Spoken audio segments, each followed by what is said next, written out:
welcome to a special bonus episode of Character Creation Spotlight, everyone. In this bonus segment, we will be shining a light on some current or up-and-coming games to keep an eye out for. I'm one of your hosts, Amelia, and today my co-host Ryan and I are welcoming Michael Addison, whose pronouns are he, him, and Banana-chan, whose pronouns are she, they, he, to talk about Rebels of the Outlaw Wastes, where you play as misfit outlaws in a rock and roll dystopia that fight the powers that be. Welcomes to Character Creation Spotlight, both of you. It's really great to have you here with us. Thanks. It's great to be here. I'm excited. Thank you so much for having us. Absolutely. Banana, could you go ahead and start us off by telling us a bit about yourself and what sorts of other projects you have going on right now? I know that list is quite extensive. Yeah, absolutely. So I am Banana. I am the co-founder and owner of Game & Curry, which is a RPG and board game publishing company. We're very small, but we do what we can. And I also design, write, and develop board games, tabletop RPGs. And now I'm also doing screenwriting, which is kind of exciting. Oh, wow. So, cool. Yeah, it's very exciting. And my next projects, I guess, are I'm working on Forgery, which is a solo tabletop role-playing game where you're playing an art forger who's down on her luck. And basically, she's been commissioned to recreate a cursed painting. Oh, Oh my God, that's so cool. that's amazing. That's so cool. It's got paint by numbers and everything. So. Oh my God, that's Awesome. amazing. I love that there's been, especially since COVID started, like this huge rise in really interesting solo games. Because I saw a lot of them while I was doing the Ennies judging the last 2 years. And I feel like in years past, so many of them were just like journaling games and like the really interesting mechanics that are kind of coming out of somewhat out of necessity, I think. But over the last few years, the way that the solo game scene has really grown and changed and innovated has been really exciting to watch. Mm-hmm. Yeah, agreed. Yeah, I'm really excited for the stuff that people are putting out right now. Yeah. Absolutely. Michael, how about yourself? Hi, yeah, I'm Michael Addison. So I am the owner-operator of Nerdy Pup Games. We make a series of small games. It's board games, card games, and RPGs that kind of support causes we believe in and explore ideas you don't usually see in games. So like Dungeon Date is a card game that we released last year. It's you get to romance, befriend, and slay monsters, and you like build a little fancy outfit. The game we're talking about today, Rebels of the Outlaw Wastes. So this is kind of like my next big thing, my next big project. So it's focused very much on sort of player-driven play style. I have a couple of other projects that are in the works here too. So I'm really excited about this one, a courtly ballroom dancing miniatures game. Oh, So Amazing. oh, if you imagine sort of like a tactical skirmish game, but instead of having soldiers trying to take out other soldiers, you're trying to maneuver around a dance floor with your partner and gain the interest of suitors. That's Oh, so wow. cool. Like what an interesting use of like that like grid like that's so cool. That's so like that. cool. God, I love what people are doing. It's like my favorite thing about making this show is just like people being like, so I'm doing, and I'm like, I didn't even know you could like, you can just like do whatever you want. It's so good. The other thing I'm really excited about that I'm working towards for next year is a cooperative board game. It's called Super Squad High, and you are playing teen superheroes that have to balance forming relationships with their classmates with taking care of their grades and stopping a villain that's planning to destroy the city. So it's also like Dungeon Date. It's got that element of romance kind of worked into what is otherwise a fairly like traditional sort of approach to a game, like cooperative strategy. oh, very Saving cool. the world and getting a date to prom. It's like Yeah. a really like a lot. I wasn't saving the world and I still don't have a date to prom. So It's tough. High school is, those stakes are equivalent to They feel saving the so world high. when you are They in high feel school. so high at the time. Definitely. That's wonderful. Well, thank you both so much for being here. Since this is an abridged version of our normal format, we're going to be sticking to the highlights of the system with a special focus on character creation. So without further ado, how about we find out what this game is all about? What's in a game? So could you start off by telling us a bit about the core concept of Rebels of the Outlaw Wastes? Yeah, sure. So Rebels of the Outlaw Wastes, if you imagine the Na Na Na video from My Chemical Romance, where you have rock star outlaws in kind of like a desert waste fighting against sort of monolithic enemy, sort of authoritarian enemy, big over the top scenes, weird characters, a lot of freedom with how you tell your story and how you express your character. Fashion is really important too. And of course stickers, and you have Rebels of the Outlaw Wastes. Amazing. You said fashion and Amelia's eyes just lit up. Fashion / shopping is one of my key RPG criteria. I need to be able to have some kind of outfit montage for it to be a good Amelia game. It's very important to me. And can you have pyrotechnics? You absolutely can have pyrotechnics. It's great. That's all I need. So we had a lot of fun with the fashion. Banana, you helped flesh out the list of styles you can choose from. It was a lot of fun. Just like the most ridiculous combinations that you can come up with. Amazing. So your character, your outlaws look, you take two different styles and mash them together, because you can't choose anything just directly off a rack in the post-apocalypse. Sure. So you can come up with lots of fun combinations. Yes. I love that, that you don't have to pick one thing. And B, just that you're making up your own thing, that you can be as ridiculous as you want, but also be this is my style now. This is me. Can you tell us a little bit about the setting of the game? So obviously there's this rock and roll dystopian element. Is there a set kind of story of how that came to be? Are you leaving it up to the players? How does that all work? Oh, do you want me to talk? Okay, cool. Sure, yeah, go for it. I mean, it's sort of like a combination of the two, right? So we have the world building element where basically you can sort of figure out why is this happening? How did this happen? Who are the powers that be? Who are basically the people in charge of making life miserable for you in this post-apocalyptic setting. And so you can build that together. And I think there are also options if you want to have something that's a little bit more scenario driven. You can definitely do that as well. Cool. Mm-hmm. Ryan and I are also about world building.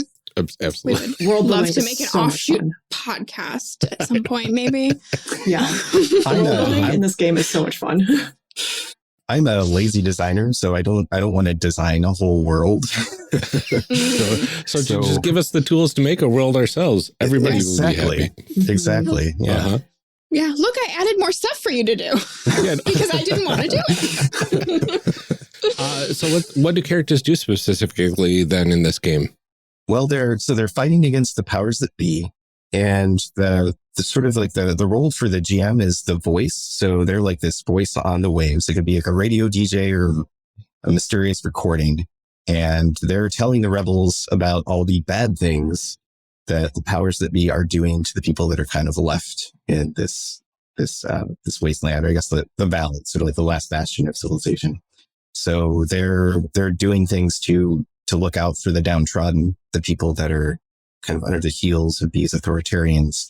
They're fighting to stop their plans and to overthrow them. And through the course of a campaign, you'll be striking blows against the sort of strong points of whatever authoritarian enemy that you've created together.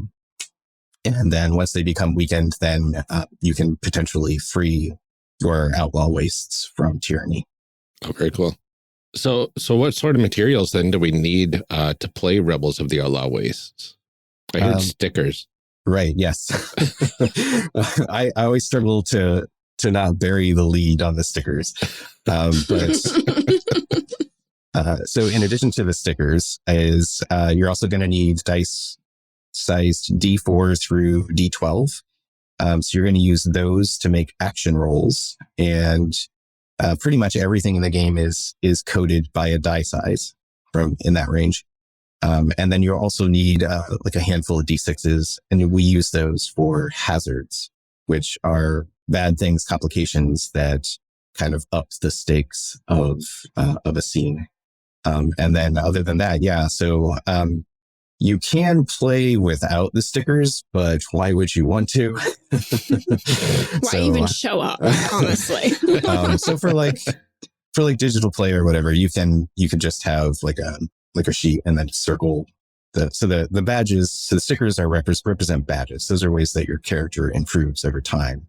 So it's sort of like Chivos on a game console. So as you complete achievements for a skill, then that lets you add a sticker to your sheet, a badge. So you could just play and just have like a sheet and circle the ones that you've unlocked as you go. Very cool. Very cool. It's always fun working with stickers. I know. I'm a sucker for peripherals, honestly. Like, I can't help myself. I don't need them. Like, most games, you don't need them, but also, like, kind of need them. I can't help myself. Do you both want to kind of walk us through the process of a session 0, the character creation and world building right now? Should we hop into that? Yeah, let's do it. Sure. All right. Yeah. Get to make some people. Let's make some people. I'm excited. It's my favorite part. All right, where do we start? So we start. Oh, should we start with the world building first? And Yeah. then Yeah. Yeah, might as well. This is my favorite part. So Let's do it. Oh, should I lead us? Or Yeah, yes, please. Okay. Please do. All right, cool. So we have the crash. What decade or era did the crash happen, and how long ago? So some examples of this could be energy crisis of the 1970s, Cold War of the 1980s, dot-com bubble of the 1990s, or VR crisis of the 2070s. Ooh. I do like the thought of Y2K having actually done something. Just gonna say, that feels like, yeah. Love it. Because it was so anticlimactic at the time. I remember like everybody Y2K. being like, what's going to happen? Like, we used to always stay up till midnight. And I remember my dad being like, it's stupid. Like, nothing's going to happen. Like, just, and being like, but like, what if it does? Because I was like, 11 or something like that. Like, being just like, but like, what if it is the end of the world?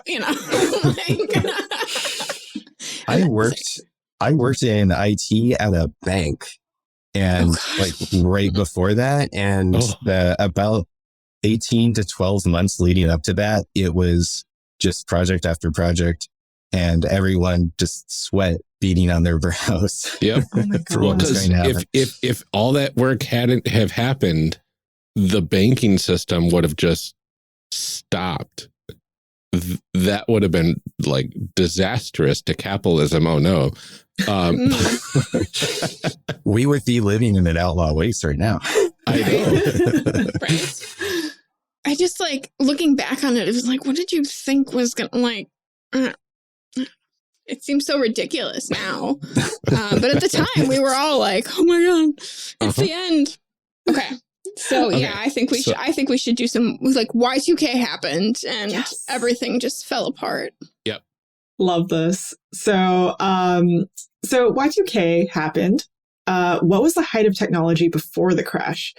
So some examples here are muscle cars and mainframes, robots and beam guns, AI concierges and smart cities, clones and designer DNA. I like the idea of like things being Y2K proof, being like the height of technology. Like, maybe toasters are like, toasters being Y2K proof or like, I don't think that happened. I don't remember that happening, but I feel like that should be a thing that should have happened.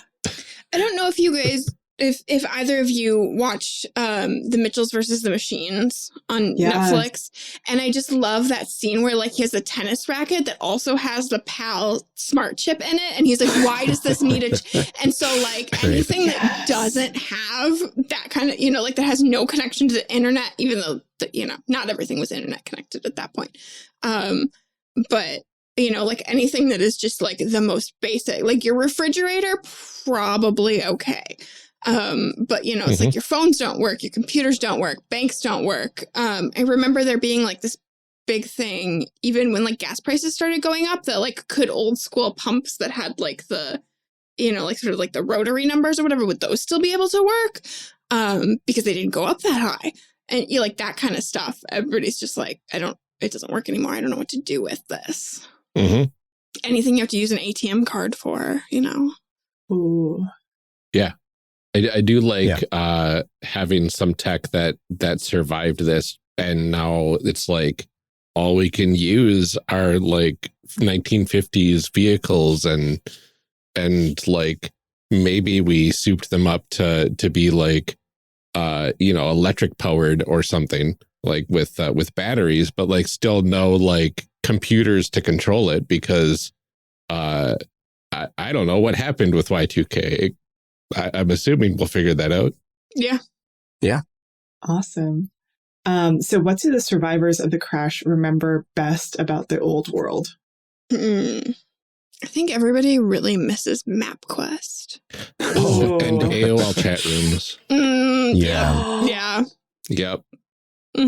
Like now they have to actually make friends in person, and they can't just make friends at their fingertips anymore. I assume like this, like what there was of the cell network too, kind of, so like your Nokia phone really is just a brick now. As I explained to my son, because he was like, well, you know, like when you had your phone, and I was like, no, phone could do phone. That was all phone could do. Phone could do phone, and it could do Snake, and that was it. So like, Snake was on the fancy phones back then. Right? Like, so you could maybe do Snake, but phone doesn't even phone anymore. I love this. What if there are couriers now, like finders that help you locate somebody that you used to have a purely long distance relationship with? Oh, I love that. So like That does sound mercenaries pretty good. that trek across the wasteland. Because they're almost like old Find school, like people. PI kind of at this point, Yeah. because they have to like track somebody down and like, right. yeah. I love that.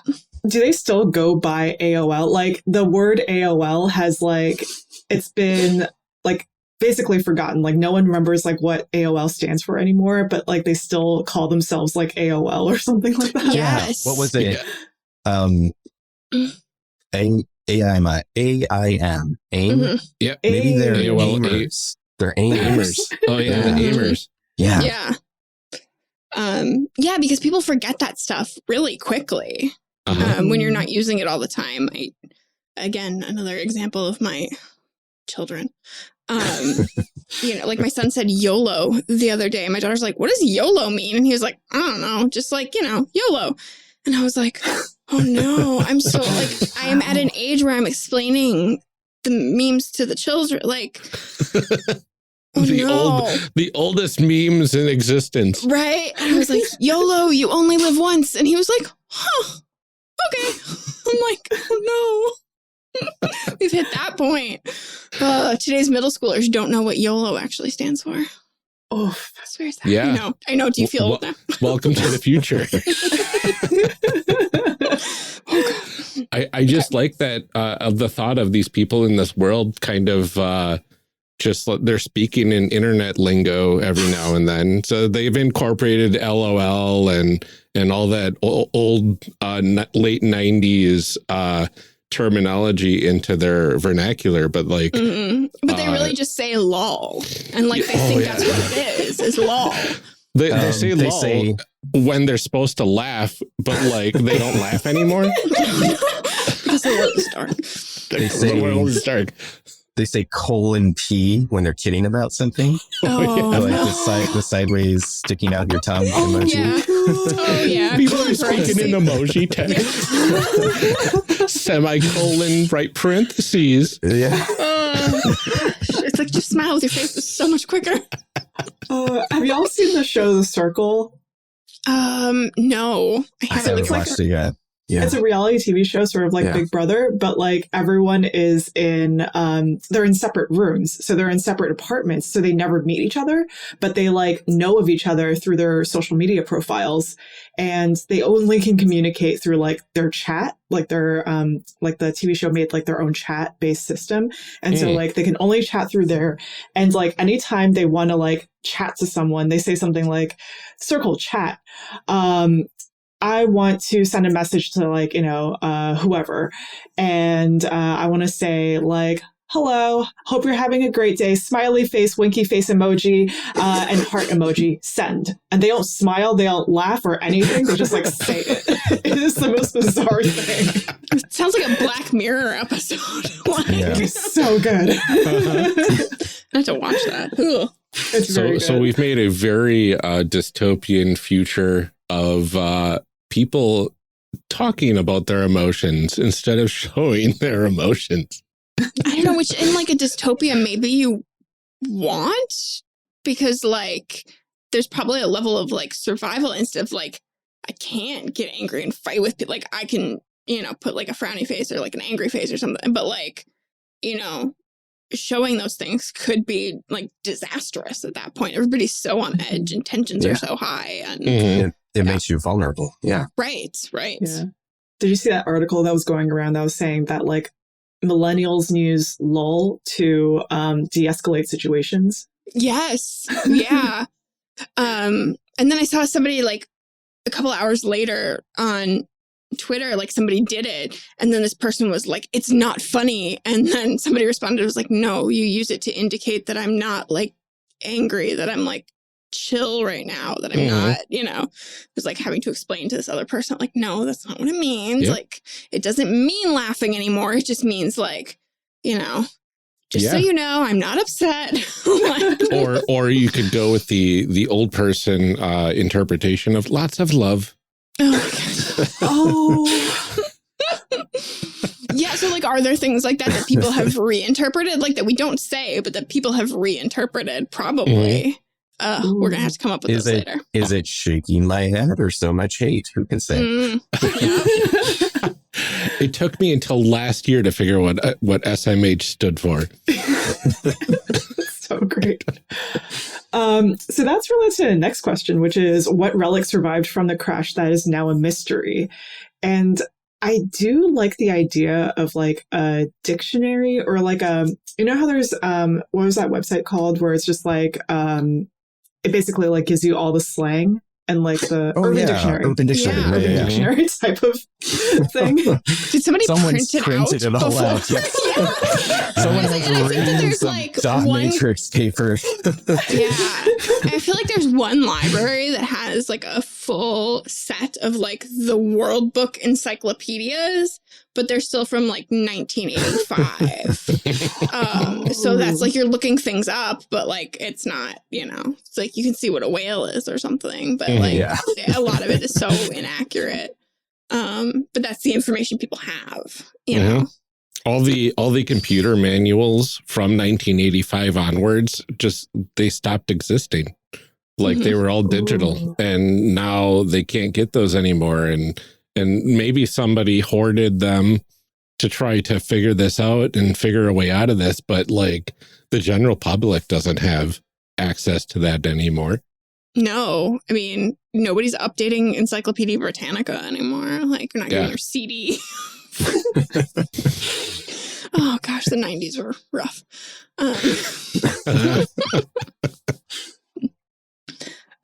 Okay, so someone has printed Urban Dictionary.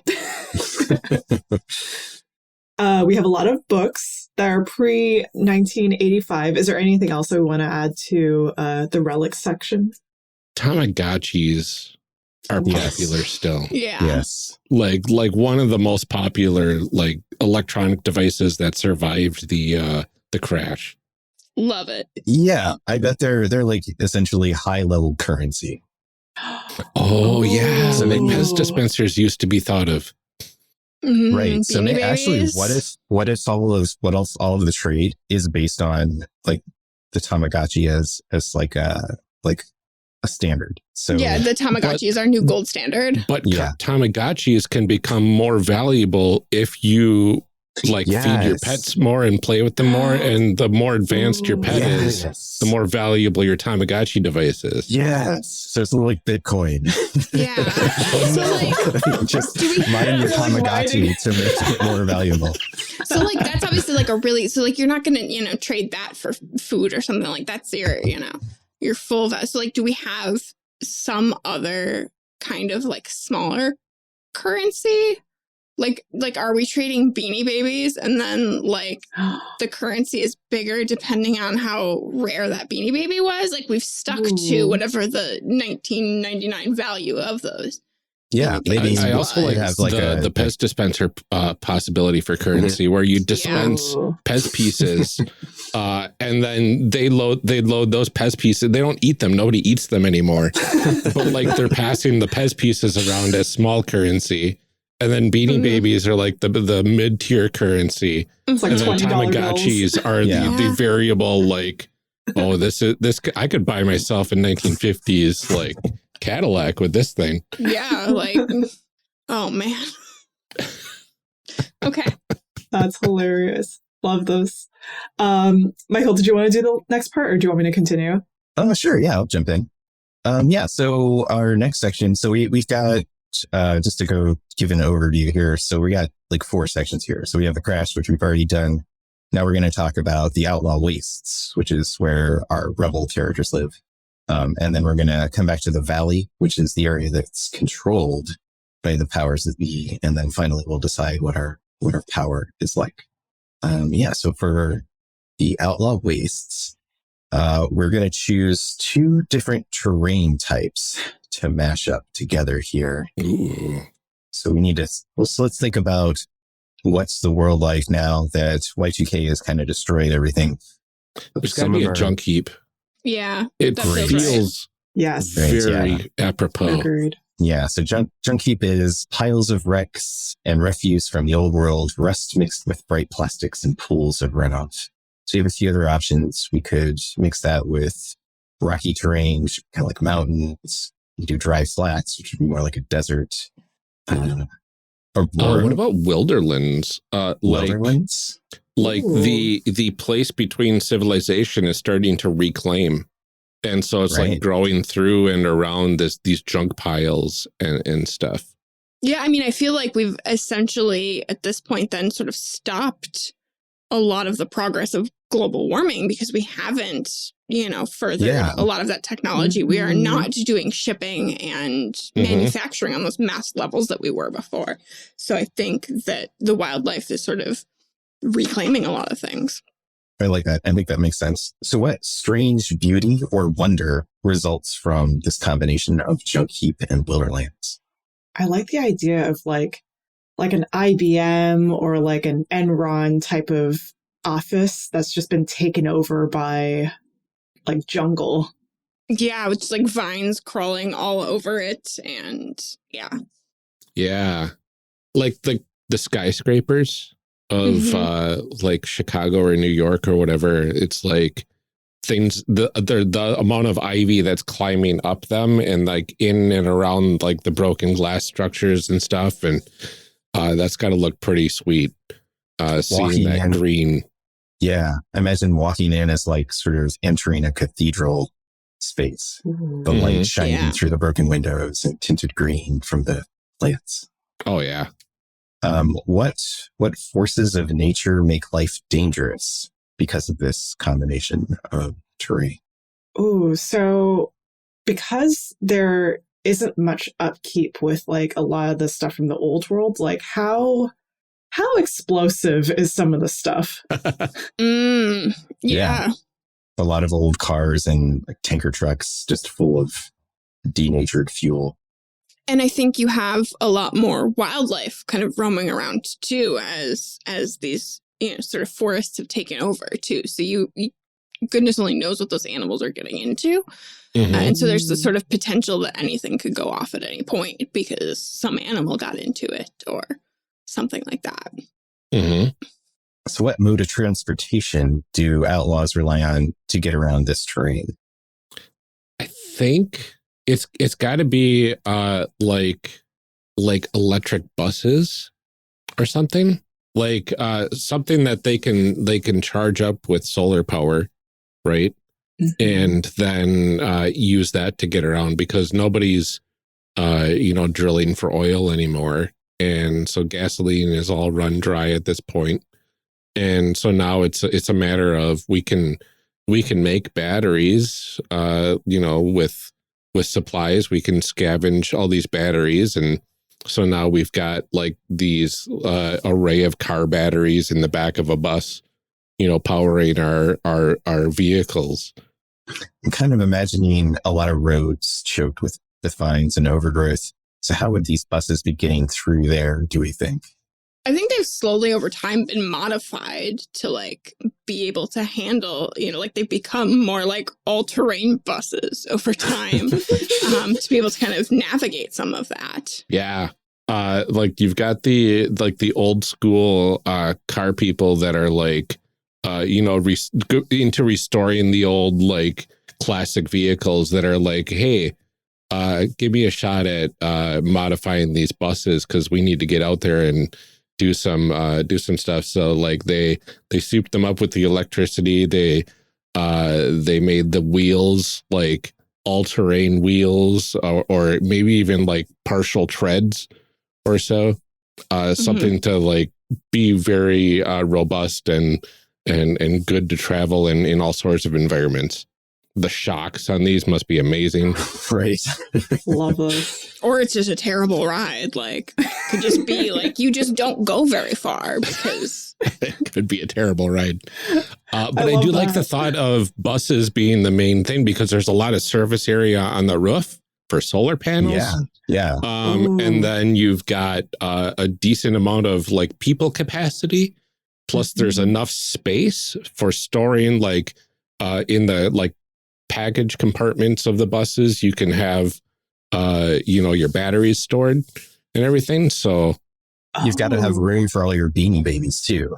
Yeah. So to have a lot of space. Yeah, it's really tough to see. That would also make it tough to travel places, because like the amount of like we do not have a small currency, unless they changed it so that like now you can just kind of trade the tags.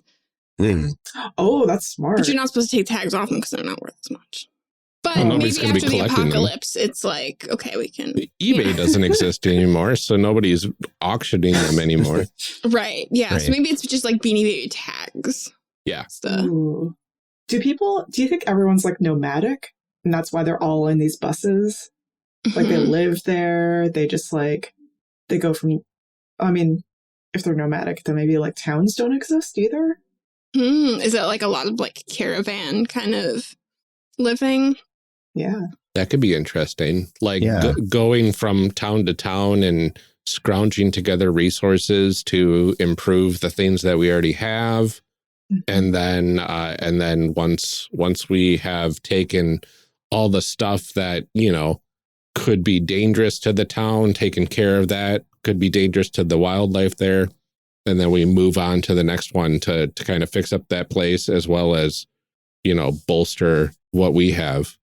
Well, and I think that there's probably more of an incentive for like some amount of conservation too, because, we do have a decent environment at this point. Like we didn't pick dry flats or frozen or something like that. So there are still seasons. So I imagine at some places you would travel seasonally.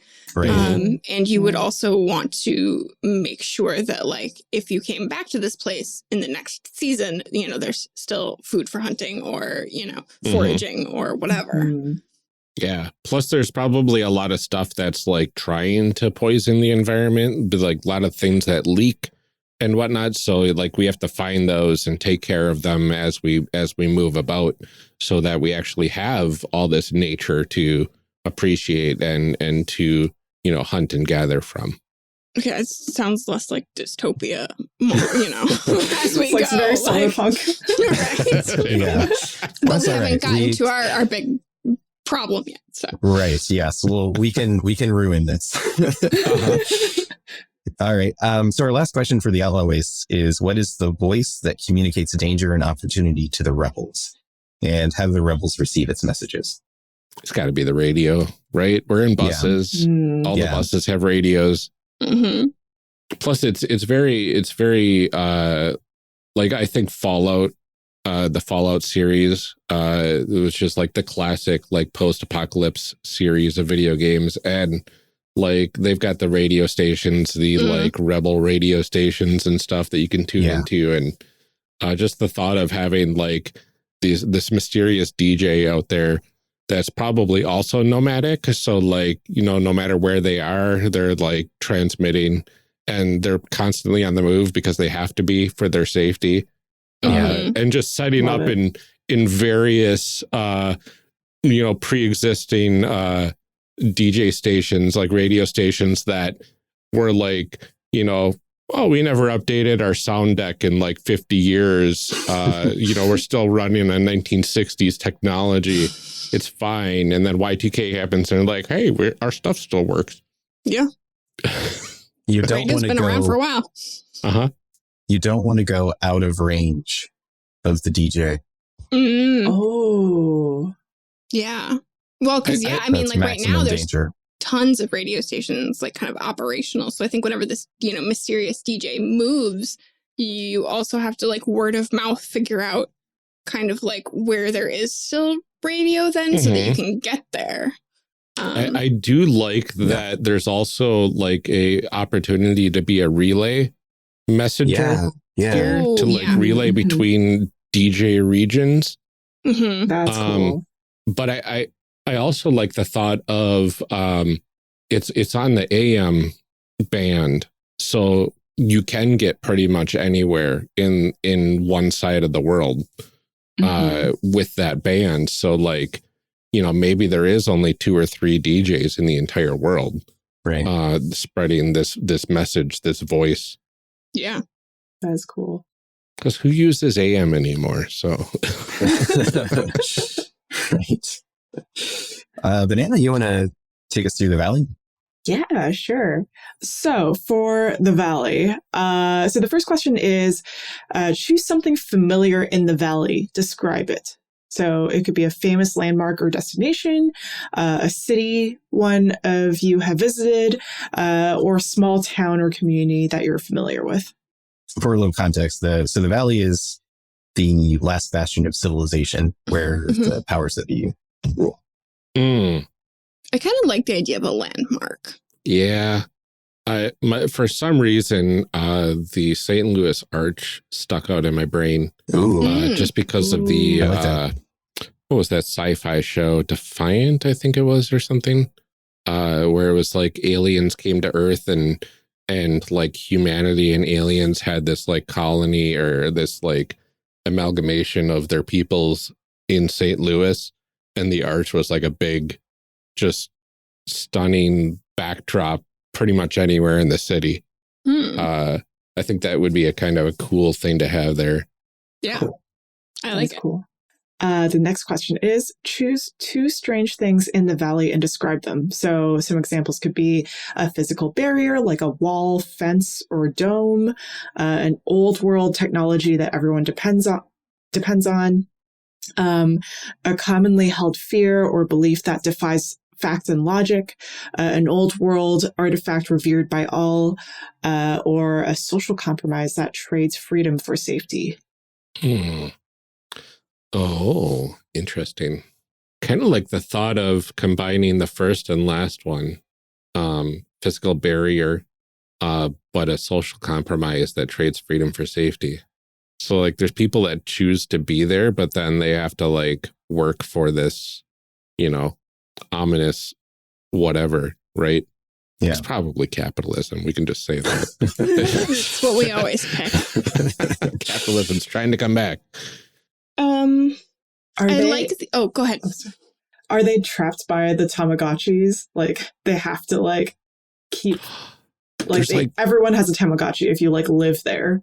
Yeah. And you have to like take care of it all the time. Yeah. Well, there's like Tamagotchi shops.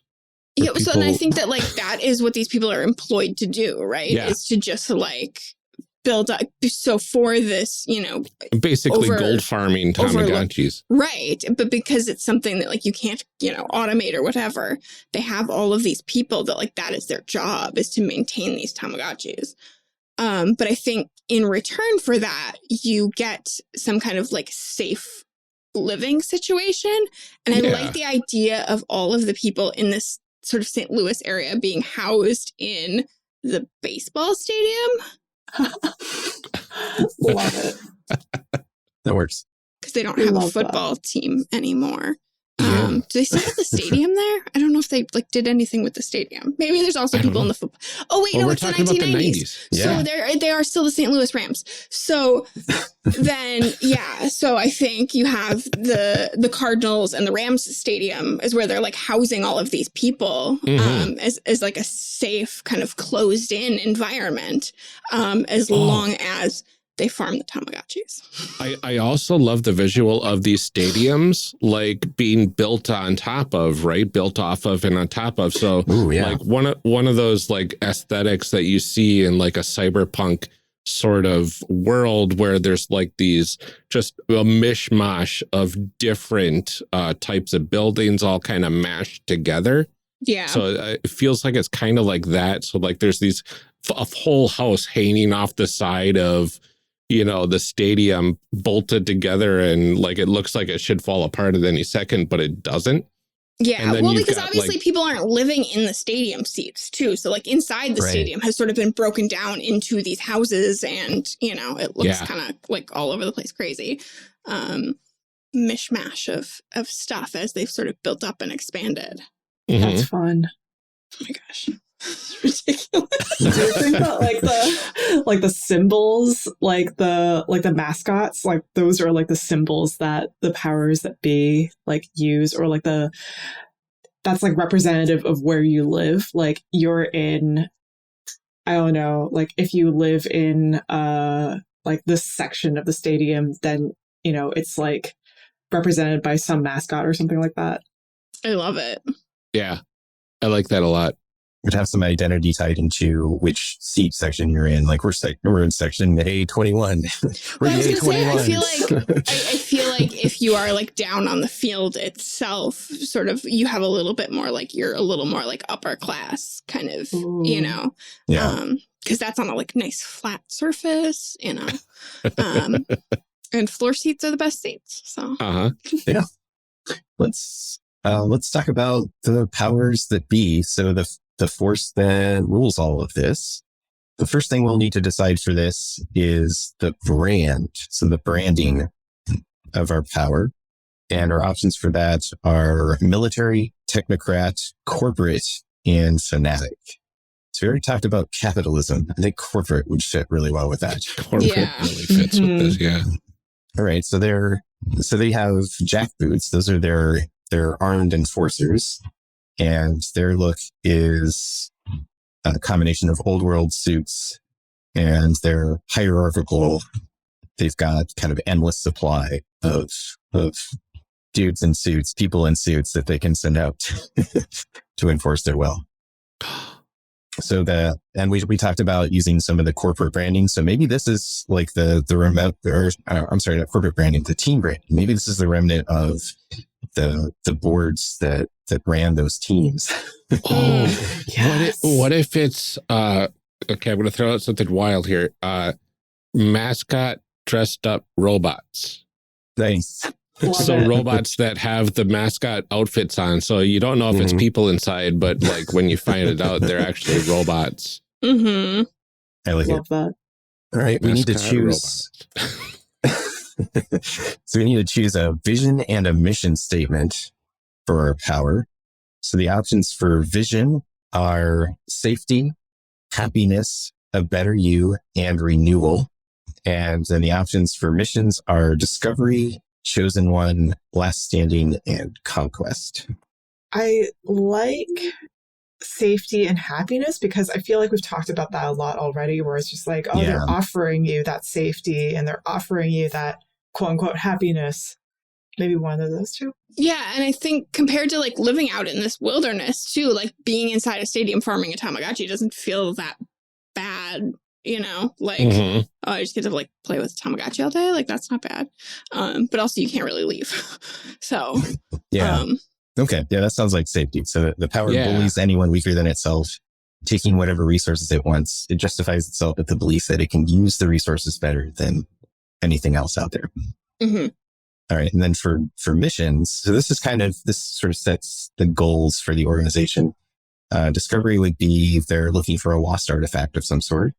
Chosen one, they're looking for a particular person that's important.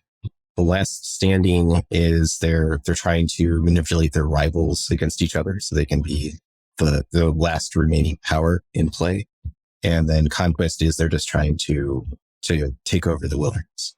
Like, what are they trying to do? Like, Yeah. Like, okay, what is the goal of their, like, I mean, so it obviously, sounds like they want the wealth because of the Mhm. Tamagotchi farming. right. And it sounds like they are kind of recluse at this point where they're just kind of, this is where we're at. And we're Mhm. not planning to expand, like, at least, you know, from anybody that sees us from the outside. They might have aspirations once they've amassed so much wealth, but, you know, what are they planning to buy with all those Tamagotchis? Right. Right. Right. Ooh. And why are they just hoarding like high level Tamagotchis? Well, right. And like the question, you know, like how much sort of like wealth and power is there to be had at this point? Mhm. Do you think there's like this? So one of the missions is discovery, and underneath it says the power seeks a lost artifact from the old world, a weapon, a device, codes for an ancient system, or a key to a sealed vault or treasury. Do you think these Tamagotchis are actually for something bigger? Yeah. Oh, that sounds amazing. Like I like the thought of there's a sealed vault or something like that that has all this stuff that was Y2K proof but stored away from the world, like stuff that was on a completely different network. It's a completely different internet. And it's like super advanced technology, and there's thought to be like a good chunk of society that went down there and kept improving this. Oh, maybe there's Interesting. like a golden Tamagotchi that's really advanced. Yeah. It's got like a proto AI in it.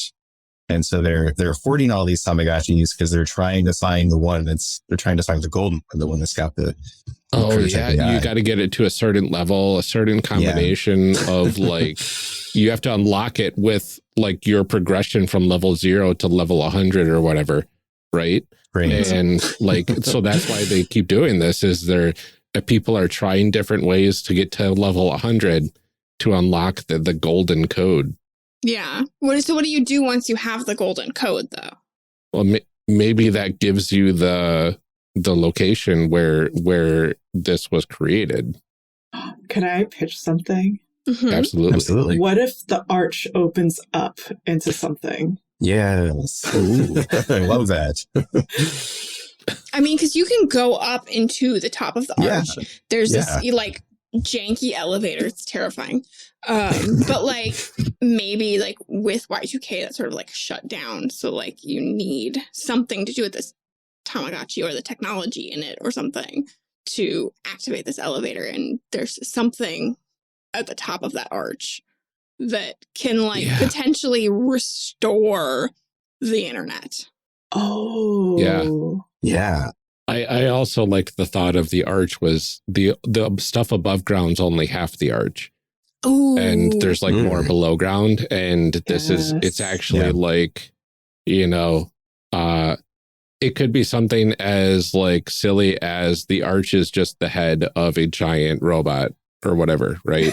That'll come out of the Yes. ground and transform and whatever. But it could also just be like, you know, it was a UFO that had crashed, like, and the story was, no, we built an arch out of it. We built an arch in St. Louis, and nobody remembers that it was a crash that happened there or something. Mm-hmm. It'd be interesting to find out how much of this is rumor and how much of it is true. Right. Yeah, I think so. I think you need this one golden Tamagotchi, or at least the technology inside it, like this proprietary tech or whatever, to get into the arch, to like open it and access it. And there's possibly alien technology, possibly some way to like restore the internet, something like that. Mm-hmm. And this corporate entity is keeping that extremely secret because they don't want anybody else to be coming in and looking for it. Mm-hmm. But also doing all of this sort of Tamagotchi farming. I'm getting very Willy Wonka in the chocolate factory, unwrapping like thousands of chocolate bars all at once in the factory. Yep. Great. looking for your golden Tamagotchi ticket. Yeah. Yeah. Great. Oh So there's one step left for powers. That's choosing it's just edges. Willy Wonka's chocolate factory. It's just the key to Willy Wonka's chocolate factory with the Oompa Loompas and everything. Okay. Same universe. That's great. Yes. I love it. Yeah. So there's one last step here for powers. We could probably just skip that for now. So that's choosing edges, and it's just a couple of big emblematic things that the power uses to enforce its actions. So it could be things like an armored train, or a war fleet, or a murder blimp, things like that. So. Yeah, I mean, I feel like we've kind of sort of established fortress a little bit with our stadiums. And I kind of like the idea of a tunnel network because they're wondering if maybe you can get in from underground too. So like that's also happening at the same time. Yeah. Cool. That works. All right. That concludes our world building then. So we have a nice little world. We sure do. So the next step at this point, so once you've kind of built out your world, you need to kind of figure out what place your rebels are going to have in the world. And so the first thing we do is to come up with a squad concept. So if you're thinking sort of in terms of other RPGs, this would be your party concept. And we kind of want the rebels to hit the ground running. And you're kind of free to do what you want with this. I have in the rules, we have a few suggestions just to get you started of what this could be. So you could be just your own community. So we talked about like the roving caravans of solar powered vans. So you could just be a little community that's crossing paths with our Tamagotchi enforcers. You could be fugitives, so criminals that are just directly on the run from the powers. There's quite a few options. You could also be pilgrims, like people that are traveling from outside this sort of area, entering area for the first time, and they see how bad things are and they choose to act. Or you could just kind of do the meet in a tavern and we all sort of by circumstance we all end up on the same team. I like the thought that we would all be part of the same sort of traveling community. Of course you did. I knew you were going to pick that one. I know. Ryan's like, we're all friends. We're all friends. We've been relying on each other. The bus has been mainly us and maybe some NPCs as well. Are we running one of those relay? Yeah. Like the radio relays. That's a good idea. Oh, yeah. That sounds cool. Like relaying messages. Maybe we're also like part of the AIM hunters trying to find people to reconnect. Yeah, as we travel, kind of taking on those sort of roles too. And maybe that sort of thing. We found some people are actually in the valley.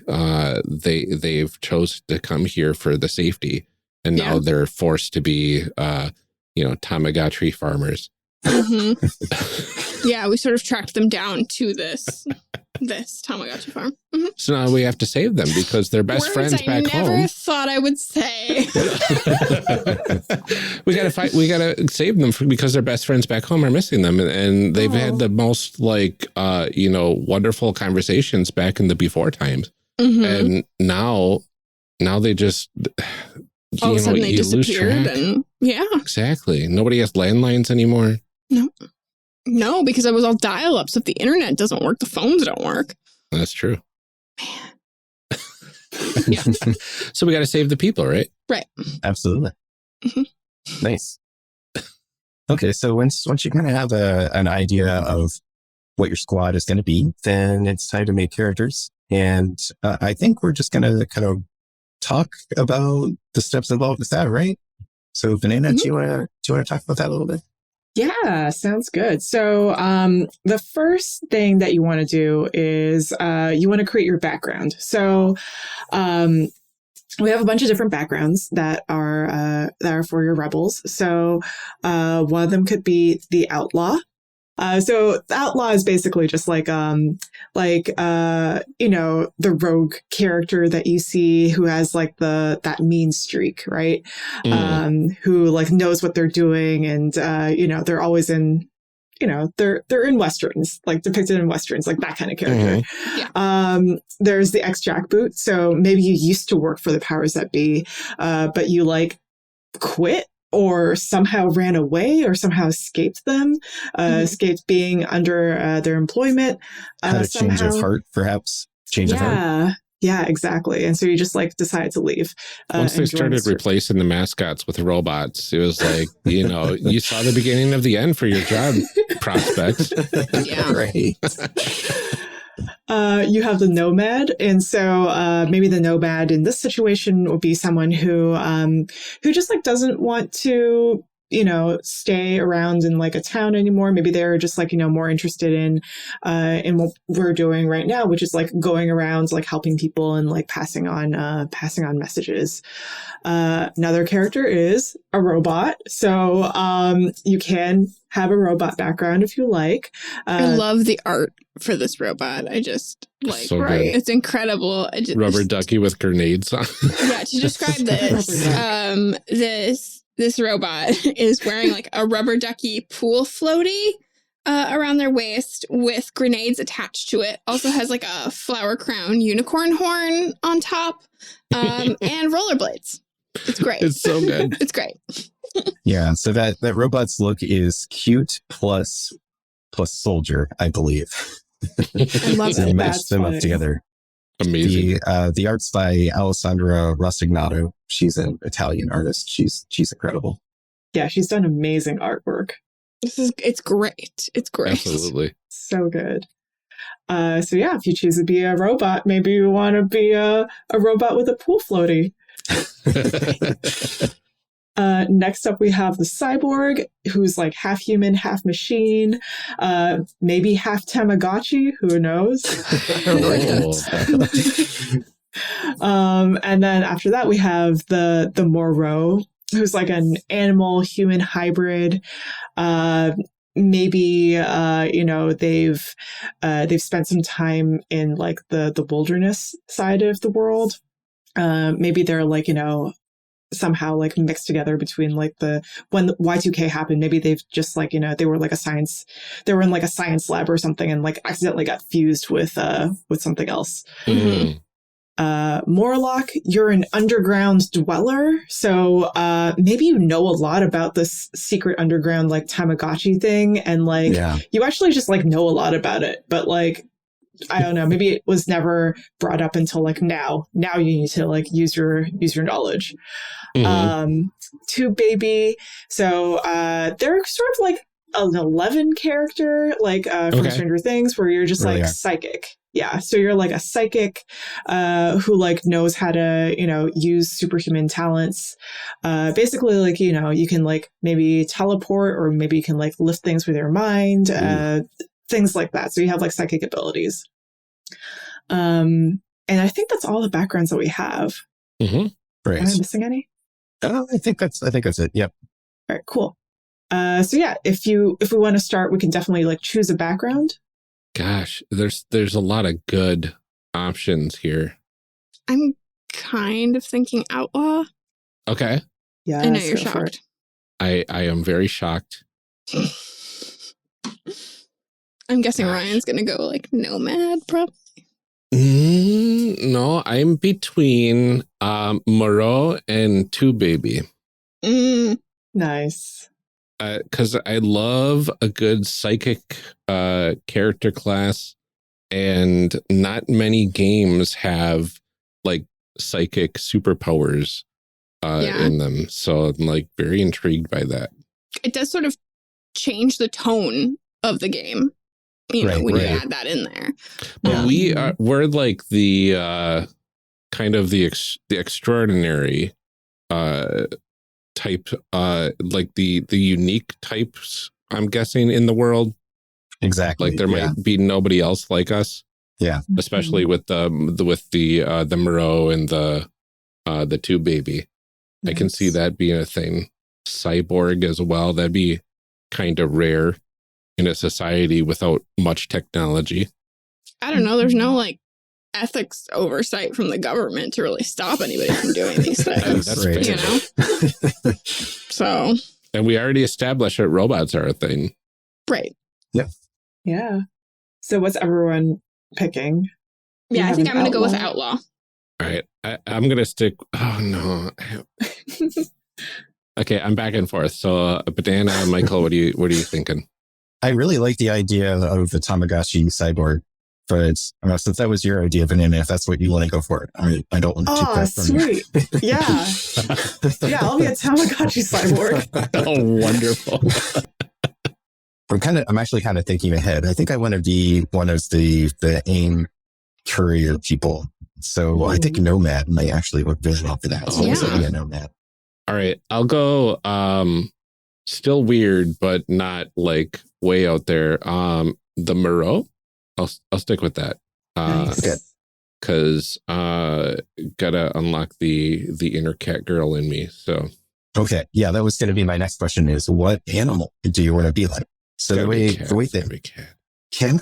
So the way the Moreau works, there is just a list of different traits that you can choose from and essentially create your own animal. So that way there isn't a bunch of like pre-baked animals, and then you end up not being able to find the thing you want to do. You just pick the things that you want to highlight for your animal. So you could have a keen sense of sight. You could have claws. You could have, I think, balance or jumping or something like that is in there. You have fur. Just any combination of things you want. You could not have fur and just go with like keen hearing and eyesight. So you're more of just sort of like a feral human. I'm just picturing like somebody that was like big into, you know, like the cat ears and stuff at the height of the 90s. Like even when as far as the tail and stuff was just in the wrong place at the wrong time when Y2K happened. You know, they were in college, they were in some sort of like lab, you know, because they're in their like probably sophomore year of college at that point. And then Y2K happens and they're just lost in their work, staying up late, trying to finish a project. And then all of a sudden everything goes down at the wrong time. And somehow they become infused with this cat DNA of sorts. Wow. Nice. Oh no. Oh, that's awesome. So do we want to continue from here? Yep. Yeah. Right, yeah. Cool. So so we got our people types at least. So now it looks like each of us have separate things to do. Yes. Yeah. So each of the backgrounds has basically like a bunch of features that you can choose from. So let's take the Outlaw, for example. So for the Outlaw, you have two features that you can choose from a list of 3. So the first one is Mean Streak. When you threaten someone with violence, add 1 success to your action roll. However, your threats earn you a new enemy of your target or their kin. So you have that, or in crowd, you know the wrong kind of people when you need something that a fellow outlaw can provide. You can get from them for a price. That price is almost always crime, which they want you to commit for them. Even sworn enemies will entertain requests from a fellow outlaw, but watch your back. They might still double cross you in the end. And finally, the last one is Last Resort. You may always have a weapon concealed somewhere in your outfit, even when thoroughly searched. So go ahead and choose one of those features. And after that, you get to choose one of the following as a focus skill to increase one die size, which is bullseye, wheels, sway, and waste. All right. Let's see here. I like in crowd because I feel like it gives some interesting story hooks, but I also feel like it has the potential to be like character, like it kind of forces everybody else to go along with what I'm doing, which I mean could provide some interesting stuff, but also if that's not what people are into, so I think I might go with mean streak and last resort. Nice.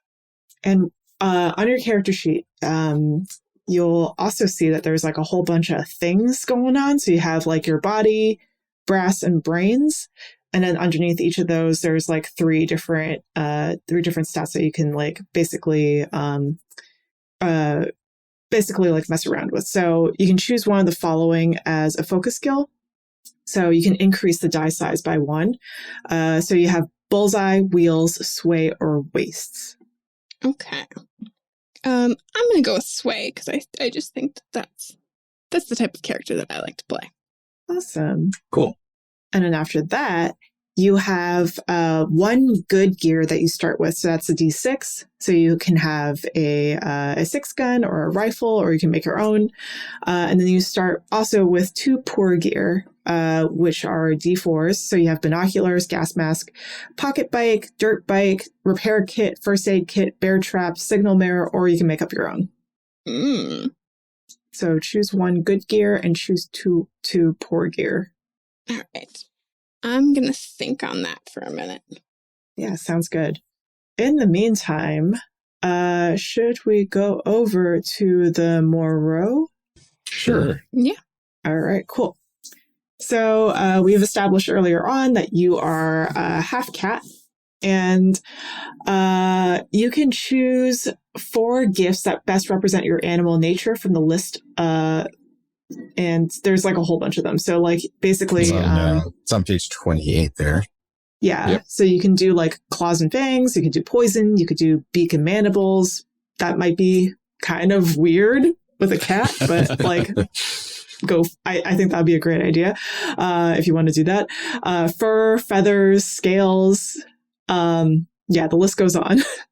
Okay. So I went a little bit weird for one of them. So I went fur, which that adds a D8 to any action roll to endure cold weather or freezing temperatures, which is nice because we're kind of in the Midwest right now. Mm-hmm. And I also chose keen hearing, which adds a D8 to action rolls you make to detect sounds or noises. Good choice. Quadruped as well, which I thought would be really cool to do, where you can go really fast for various things. So I imagine I'm bipedal most of the time, but I can get down on all fours and just kind of book it, which is really cool. And finally, to throw in a little bit of weird, wings. That's cool. Yeah, so cat girl with wings. Cat girl with basically. wings. Sure. Are they like furry wings, bat wings? Like, what kind of wings are these? I do like the thought of them being like furry looking feathers. Like a furry like moth type of fur, or yeah, like maybe. Yeah, cool. like it kind of looks like it belongs. Yeah, it would be coming out of the back and looks like it's the fur from their body, but like just looks like big wings. Nice. Cool. Very cool. You also get animal affinity. So your animal nature grants you an affinity towards members of your animal species. You ignore blowback on action rolls to befriend or convince animals of your species, and you may gain favors from them or gain them as groupies. Ooh. So that's an advantage that you have. You can also choose one of the following as a focus skill. So that also increases one die size. So you have moves, muscle, science, or wastes. Ooh, I'm gonna go with science. Nice. I think that that sounds good with the background that I was kind of threw out there. Yeah. Awesome. And then finally, you also get to start with one good gear and one poor gear. So the list there is hunting knife or boomerang, or make your own for good gear. And for poor gear, you have old world perfume, survival manual, chain leash, DNA kit, or make up your own. Could I have a repurposed cat toy? It's basically a whip, right? But it's like one of those like cat toys that you can play with, like that you use a wand to and a string, but like it's like all reinforced, so it like looks like it could do some damage if necessary. I like that. Yeah. So cat toy whip. Love it. So that's my good gear. Poor gear. A DNA kit would kind of be fitting. That's interesting. I don't know if I want that or something more specific to the character. I'm gonna say, could I go with like her old cosplay? Yeah. Ooh. Yeah, that would work. Not sure what that would be useful for, but I think that would be fun. Right. Maybe for like sneaking into places, especially if it's like a stadium with like mascots and stuff. Maybe you could like use it to sneak in. Right. Yeah. She's got cosplay gear. Very cool. And you also get to choose a drive. So you have a few options here. You have, am I human or beast? How do I stop my genome from degrading? Can I have my own family? How do I tell my squad the terrible truth about me? And what are the animals in my dreams trying to tell me? Oh, that's compelling. Yeah. So the drives, they're kind of a question that it's something personal that you're trying to solve for yourself. So that way, in addition to working together to try and stop the powers that be, you've also got this sort of your own. It's usually sort of like an inner conflict that you're trying to resolve. I'm going to say, how do I stop my genome from degrading? Because I'm going to say when I first became this cat person, I didn't have wings. Ooh. Oh, you're still mutating. Right. So I'm like, well, what's next? I need to figure out how to either stop it or reverse it or what. I'm enjoying the wings, but like, I don't want to like become scaly or anything, you know. I don't want to, well, maybe I do want like a second tail or something. That'd be kind of cool. But, you know, if it's all up to chance and it's all random, you know, that could be kind of scary. Very cool. All right. Michael, do you want to do yours next? Sure. All right, cool. So you got the Nomad. Yeah. Which two features does your Nomad have? I think I'm going to go for Weather Eye. So this makes me savvy to the dangers of the wastes. When I detect a natural hazard and act on that knowledge, I can add my wastes die to my action roll in addition to whatever other skill I'm using. And then I think I want to be tough as nails. And that lets me make an action roll using muscle, or when I make an action roll using muscle, I get to add one extra option to my result. Very cool. And which was your focus skill that you're adding to? Let's see. I think wheels, actually, since I'm a traveler. I think that makes sense. Or, you know what? Actually, wastes would make more sense since I'm kind of focused on survival. So I guess I'll go with wastes. Nice. What about your gear?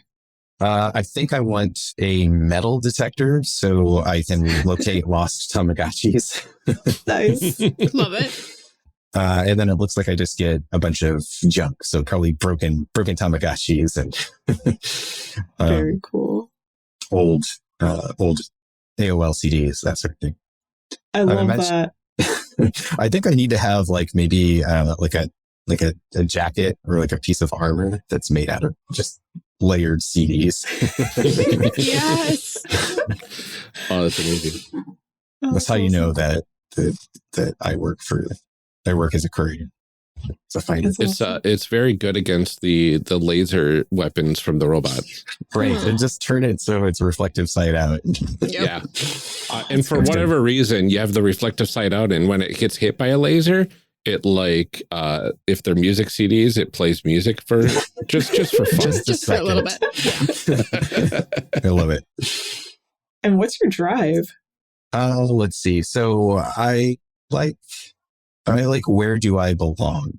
So maybe I've just kind of met up with this caravan group. Maybe we're just kind of traveling in the same direction, and I haven't quite fit in with the group yet. So I'm trying to sort that out right now. Nice. Very cool. So I'm going to go back a little bit and go back to the Outlaw. I think last time we left you with, was it gear? Yes. All right, cool. So for my poor gear, I decided I should probably have a first aid kit. Just like a little something in case.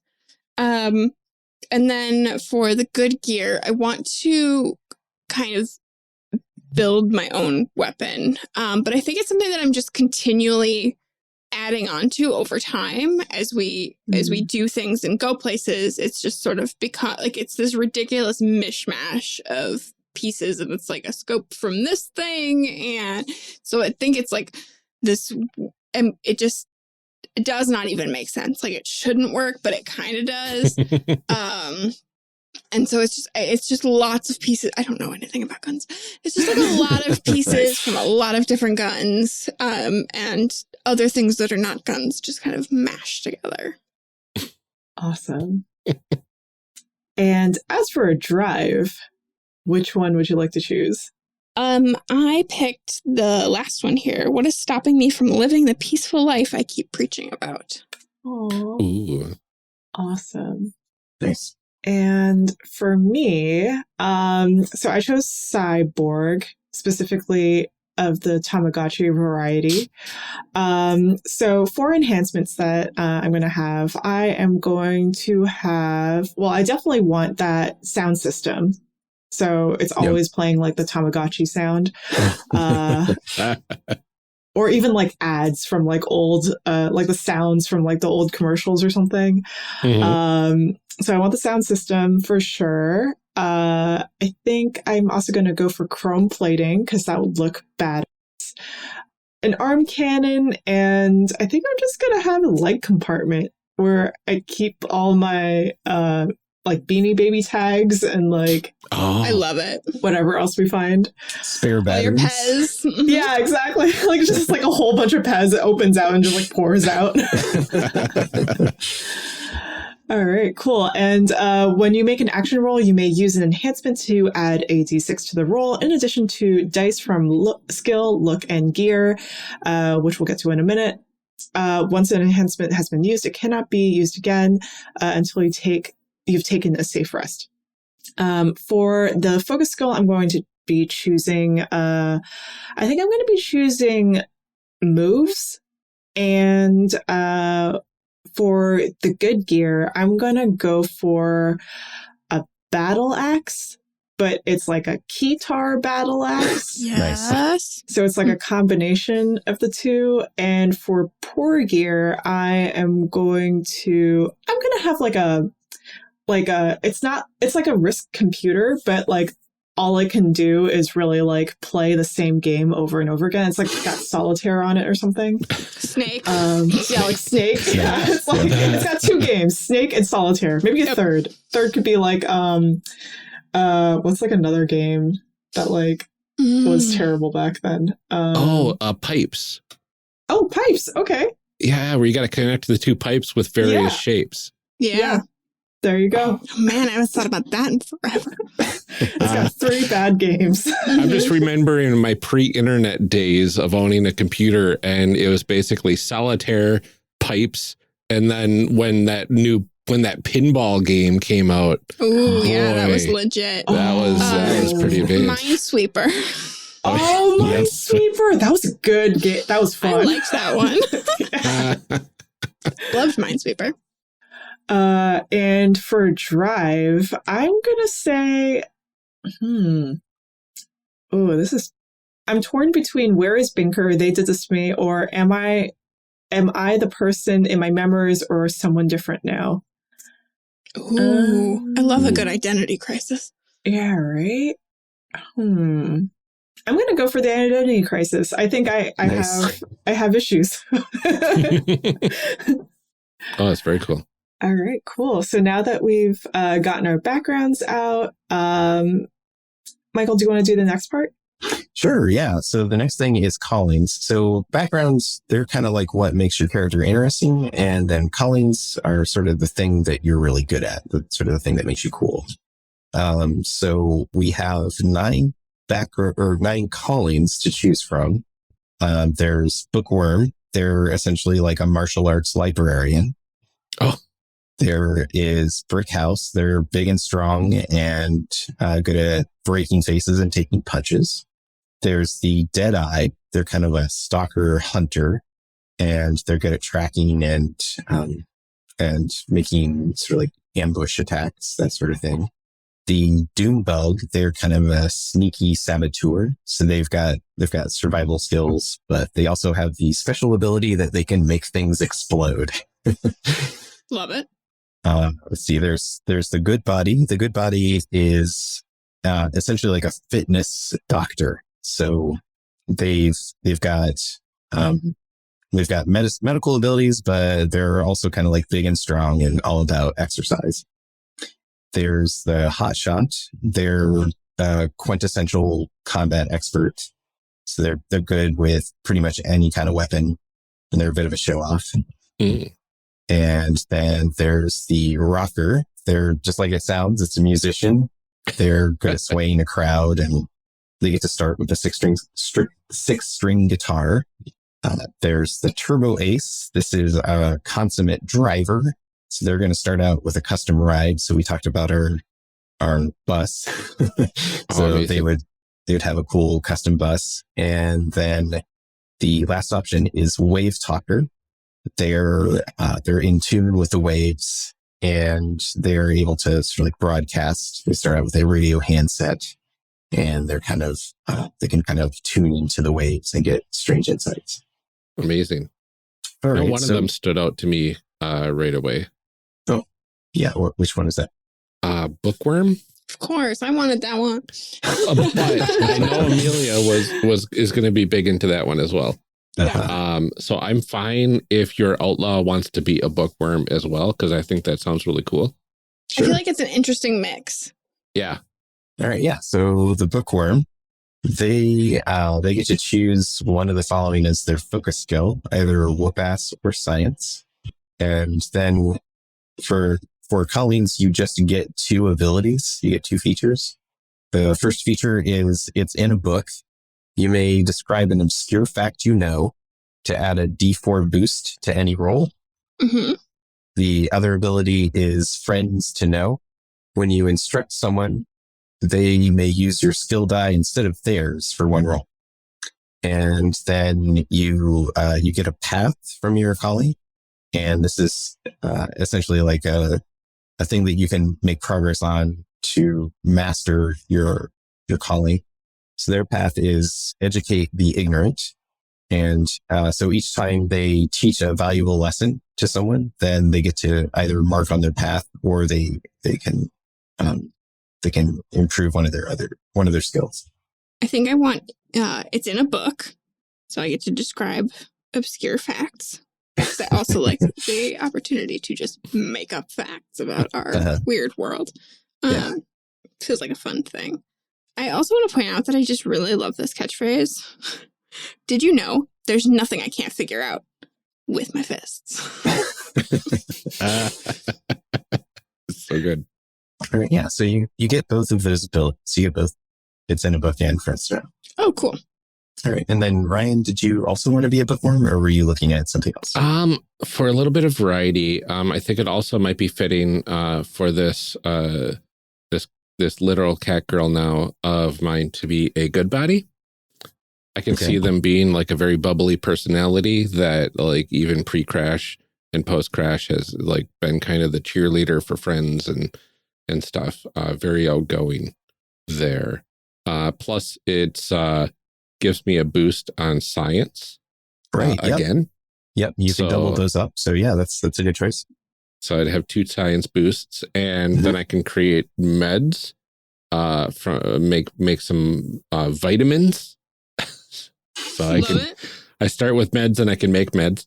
And then fitness, which lets me do a daily exercise routine. And if a friend joins me, then we gain a D6 boost to moves and muscle rolls for the rest of the day, which is kind of cool. Nice. And then the path is to save a life, save someone from the brink of death 3 times to complete your path. That sounds pretty amazing. Does it have to be the same someone or just... No, it could be 3 different someones. Okay. and then my catchphrase is, hey, don't forget to hydrate.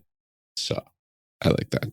Was there calling that you had your eye on, Banana? I was looking at the Dune bug. So I think because the cyborg is kind of like good with 2 worlds, they would be good at sneaking into places and then blowing stuff up. And so I think I'm going to go with that. And also I'm going to say my next focus skill would be, I'm debating between tools or wastes. I'm going to go with wastes. And I get to choose one of these, right? So. Oh, you get both. Yeah. Oh, I get both. Okay, cool. Yeah. Okay, so Nightcrawler. I think I'm going to go for Nightcrawler and Firefly. And my catchphrase is go big or go home. Great. All right. I think I am going to play a Deadeye. So I get to choose either Bullseye or Wastes as a focus skill. I'm going to go with Wastes again because as an aimer, I really want to be good at finding people. And then I get 2 abilities. I get Tracker, which lets me, when I look for traces or traps, I get to add an extra success to a result. And Headhunter, when I attack an enemy while hidden, then I get to add my Wastes to the result. Very cool. And my catchphrase is, the only honest answer is a bullet. Any questions? Amazing. Got a little David S. Pumpkins vibe going. Very cool. Right. So that concludes callings. And let's see. So if we go back to our character sheets here, that's pretty much, oh, what? No, I almost forgot the best part. The best part is the look. So, Banana, do you want to take us through character looks? Yeah. I'm trying to find like the list of all the, hang on. Where's the list? Oh, found it. Okay, cool. So we have a whole bunch of different lists. One list of looks. We have a whole lot of looks. And so, under looks, you can see that there's like a whole bunch of different styles. So you can be aviator, which is like goggles, jumpsuit, bomber hat, scarf. Biker, your pieces would be a leather jacket, boots and chains. You could be Canadian, which is a hockey mask, moose antlers and plaid. You could be a cosmonaut with a fishbowl helmet, a spacesuit. Cowboy, you got your hat, your duster, your poncho, your bandana. You could be cute. Like we mentioned earlier, it's unicorns, rainbows, stickers, plushies, all that cute stuff. Doughboy, you got your helmet, your gas mask, your wool uniform. You can be earthy, so you can have like feathers, fur, beads, paint. You can have a firefighter, so you have like turnout gear, rubber boots. You're sort of like a leatherhead. Glam rock, big hair, tight pants, bright makeup. Halloween, appropriate for the month that we're recording this in. Rubber mask, vintage costume, fangs. Jazzercise, you have your headband, your leotard, your leg warmers. Junkyard, hubcaps, tubing, stop sign, bicycle chain. Mascot, like we've mentioned a lot already. So like mascot. You could have like a bunny head, a megaphone, a boombox, motocross, sports padding, motorcycle helmet. You could be mod. You could have like a checkered dress, a suit, tie, and a vest. You could be Rococo. So maybe you have like a frock coat, a powdered wig, ball gown, rockabilly. That's like Elvis looking, Buddy Holly, like with the sideburns. Roller derby, you got your knee pads, your skates, your helmet, your spandex. Sailor Scout, you got your flap collars, your sailor hat, your crystal tiara. Utility, you got your coveralls, hard hat and tool belt. You could be a wrestler with your mask, your tights, cape, muscles, and trophy belt, or you could be a warrior. So you have your armor plates, top knot, war paint, and belts. So this is like, to do this, basically you like choose two, and that's like your look. So you can choose any two of those. So Ryan saw Sailor Scout, and yes. I could see him smiling as you were reading them off, knowing that that was the one that he was looking at the whole time. What? Okay, I feel like I want to try and guess yours. So I think Sailor Scout for sure. Yeah, okay, Because so like, that's there's a no way given. that you're not going to do that one. What do you think I would be mixing that with, Amelia? I mean, part of me wants to say cute, but I also think you're going to say that those are too close together and you want something different. Mm-hmm. So far, she's batting 1,000, so. Yeah. Part of me wants to say roller derby. Close. I mean, I considered it because that's such a good aesthetic, but that's very close to the roller derby magical girl I made in a previous episode. That's true. You So I did do did that want something already. different It's there. True. I was almost there, though. I mean, I feel like given your character, maybe Jazzercise. I don't know. Tell me. I don't know the second one. Okay. It's for sure Sailor Scout. Yeah. But I'm mashing that together with biker. Oh, Nice. okay. Okay. Get that I like it. that leather like hardcore Sailor Moon sort of cosplay thing going on. Yeah, it almost ends up being sort of Wonder Woman at that point. Yeah, kinda. Yeah. Yeah. Okay, now you Awesome. have to guess mine. Oh no. Gosh. Yours could go multiple different ways, I think. Halloween Yes. is probably one of the big ones in there. Yeah, for sure. And for some reason, glam rock kind of stood out. Yeah, I was deciding between that and another one, and I think I ended up with the other one. Oh, So, gosh. but I have to tweak it a little bit. So, Yeah. yeah, I feel like we know each other surprisingly well at this point. It just makes me laugh when we can guess all of it at this point. No, I think I actually want to go cosmonaut, but what I want is like a very like Daft Punk kind of thing. Oh, I like it. Yeah. That's Yeah. You- And then you for could the have the Halloween, I want it to emojis. be like a cape, kind of like there's like a full like floor length cape going on So too. dramatic. Oh, Yeah. You could have, yes, you I got have the the emojis. emojis on Yeah. the screen of your helmet. Right, like when I say things, it can put lol up there, so everybody knows Yeah. that I'm chill. Yeah. so good. Oh, amazing. So yeah, it's Daft Punk with like a floor length cape. Fantastic. What about you two? I got some ideas. You want to go first, Michael, or do you want me to go? Sure. Yeah. I'm thinking, since I'm kind of like this wasteland wanderer, I want to be kind of mysterious, like maybe in kind of like an Orville Peck sort of way. So I'm going to go cowboy, and I want to have a duster that's got like a lot of fringe on it. Mm. But I want to combine that with sort of like a sort of cable TV repair person kind of vibe, with like belts full of tools and the vest made of the CD ropes and everything that's kind of under the coat. So I'm going to combine that with utility to get some of that vibe. So we'll go cowboy utility. Very cool. Nice. I'm kind of torn, but I'm going to see if this works. I want to do Rococo because I think that my character is really into the glamour and the performance. But also I'm supposed to be sneaking into places, right? So I was thinking it would be like, and please tell me if this is totally off base, but I was thinking Rococo firefighter. So it would be like a ball gown. It's like all black.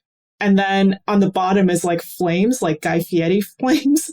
Oh my gosh. So like Katniss in the Hunger Games, but like ugly.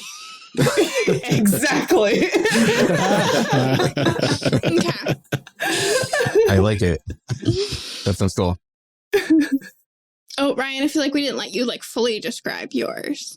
I mean, if you have more to add. Sailor Moon biker game is pretty like, self-explanatory there, right? No, like think of like a more punk version of Sailor Moon, right? Yeah. Only a cat girl. Sure. With wings, and that's what you get. Love it. Perfect. I think it's a very good aesthetic. Yeah. This is great. Oh, I've got to be my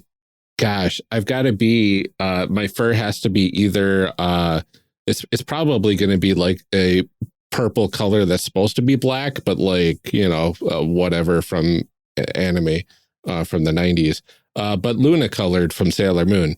And then I just because I had to seeked out a tiara that has like a moon symbol on the forehead. So I kind of look like Luna a little bit, like a humanoid version of Luna. Like you could have found it somewhere, you know, like this is the right time for it, you know? Yeah. Yeah, a little sad that nobody picked mod because I feel like ska was so big in the 90s. Oh, you really right. just like missed out on that ska stuff. Yeah. But that's okay. I'm sure we'll come across some people that are. Somebody is still wearing a Real Big Fish t-shirt somewhere. Awesome. Okay. I think that's it for our characters, right? Yeah. Well, I mean, we do, I hesitate to say it, but we do need to name them. We do. Right. Did I miss the part where we assigned die sizes to skills? Oh, yeah. Oh, I guess we kind of skipped that that part, we didn't we? Yeah. Right. I missed that whole part. Yeah, just to review that really quickly. So there are 9 skills, and you're going to choose 3 of them that you want to be your main focus, your most important skills, and you'll set those to D8. You'll choose 3 more that you just want to be kind of average at, and those will be D6s. And then anything else, the other 3 are going to be D4s. And then your focus skills that you chose from your background and your calling, those will increase the die size of those by 1. So if you have a D8 in sway and you chose sway as one of your focus skills, then it would bump up to a D10. If you chose sway twice, you can bump it up all the way up to a D12. Or if it's a D4, it goes up to a D6 and so forth. Okay. So real simple. So I think I'm going to choose moves, science, and sway for my D8.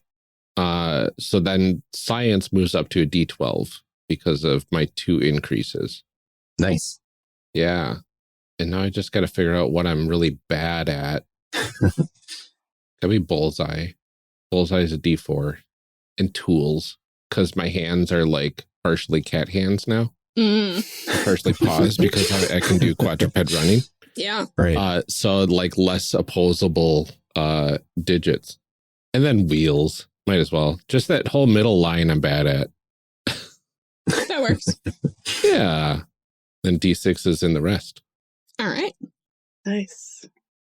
I have a question. How far out are we from Y2K? Like how many years has it been since? Like a decade? You think so? Okay. And then I'm Sure. like, because I'm just trying to think of like what name trends there are at this point. Like if I should pick a name from the 90s. I like or the if we've sort of thought evolved. of people like just chose their own names after, you know, like either went with what they had or like they're going by their AOL chat handles. Gosh, what was mine? Oh, I gotta think. What was mine too? I'm I've sure it gone was by something Neptune as long stupid. as I can remember. Yeah. There was a period of time I went by Conquest, just because that was that came from a game of Risk where I just dominated. Mhm. And so every move I made, I just yelled Conquest as I pushed my horde of pieces into the next territory. But yeah. What were some bands from back then too? Oh gosh. Because I remember a lot of people, they would like name their AOL names basically like after bands and stuff. With a string of numbers afterwards With because everybody numbers, else already yes, had yeah. those. Yeah. Yeah. Yeah. Maybe I'll just put down Weezer Rocks like 1, 2, 3 or something like that. Mm-hmm. Weezer Rocks, lowercase. Oh wait, Rocks with an X. For sure. Maybe, one of the E's is a 3 and the O is a 0. There we go. Obviously. Yeah. Amazing. Yes. I think I'm going to go, since I'm kind of a cowboy, I'm going to go with Austin_Andy66. Amazing. Nice. Gosh, I think my character had two chat handles that she would go between. One that was like, depending on what fandom she was in. So she kind of mushed those together for her actual name that she goes by now.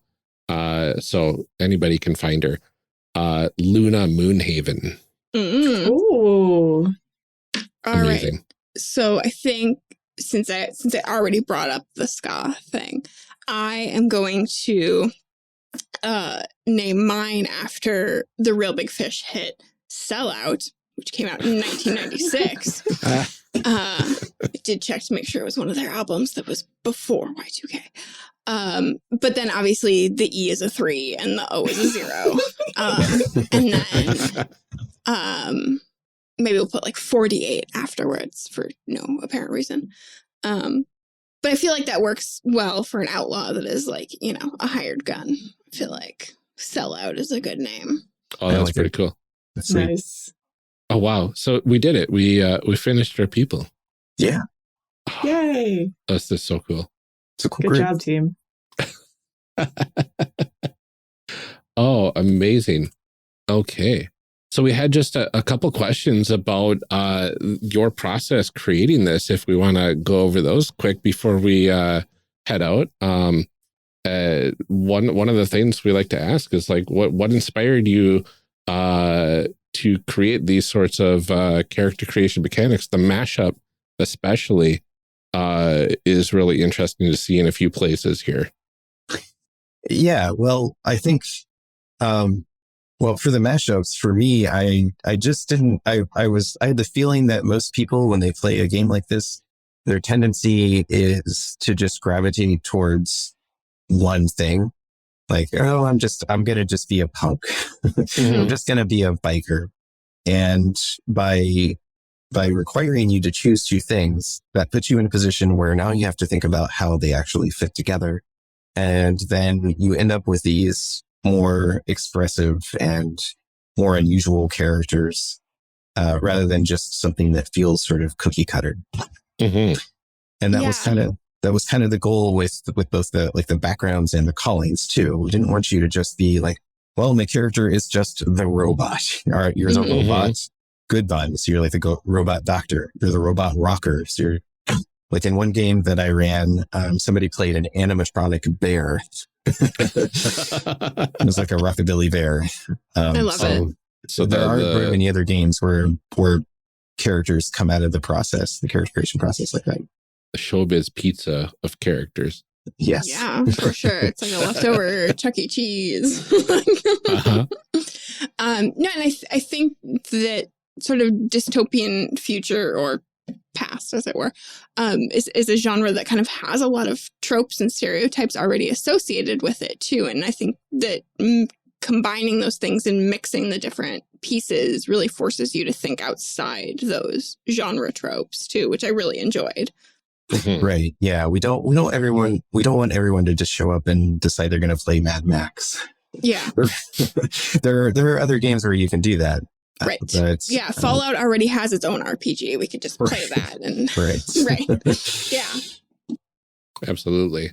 No, I really like seeing that. I'm a huge proponent of genre blending myself, and like seeing the different blends here really sparks that creativity. Like, how do these things mash together? And I really like seeing that in practice. Like, especially that looks, like you said, that was one of the most fun parts of just like figuring out how your looks are going to be, and do you have an inflatable duck around your waist, right? With grenades or not? Right. Yeah, I mean, those are important things to know about any character. Honestly, we should be asking that question in more games. Is, do you have an inflatable duck? This is the important info. I want to ask a little bit about what the process of developing some of these character creation mechanics was like. Were there things that you knew all along definitely needed to be there? Were there things that kind of organically came up as you did things? You said, okay, I have this, but it still needs something. What did that look like? One of the sort of the starting point I had was, since there are a lot of people coming into the hobby now from Dungeons and Dragons as their entry point, I kind of knew that this was going to be an indie game. There was never any intention to make it a hack of another system, because I had really strong ideas about how I wanted the game to play. So there are a lot of things that are there intentionally to ease people in or to seem familiar if you're coming from that world. So like the backgrounds and callings, you're choosing two things and sticking together, sort of like you do with D&D characters. There's a lot of guidance for how to figure out how your characters know each other to start with. So that way you're not just, just make your characters and plop into the world and you're not sure what to do next. Yeah, I really appreciate that there was a lot of suggestions in there too. And, obviously explicitly room to pick something else if that wasn't what you wanted. But I like games, especially when it's a newer game or an indie game or something that I don't have a lot of experience with, that there are a couple options there so I can kind of get a sense of like, okay, what do you want from me? And, what kind of things are we looking for? And I think it helps you feel a little less anxiety about like, having just too many choices when somebody goes, I don't know, pick anything. And it's like, but also a little guidance on like, okay, this is what we're looking for. This is a little bit of a guardrail there. And I really like that, especially for newer players. Well, plus the collaborative world building gets you primed for making your own stuff too. Right.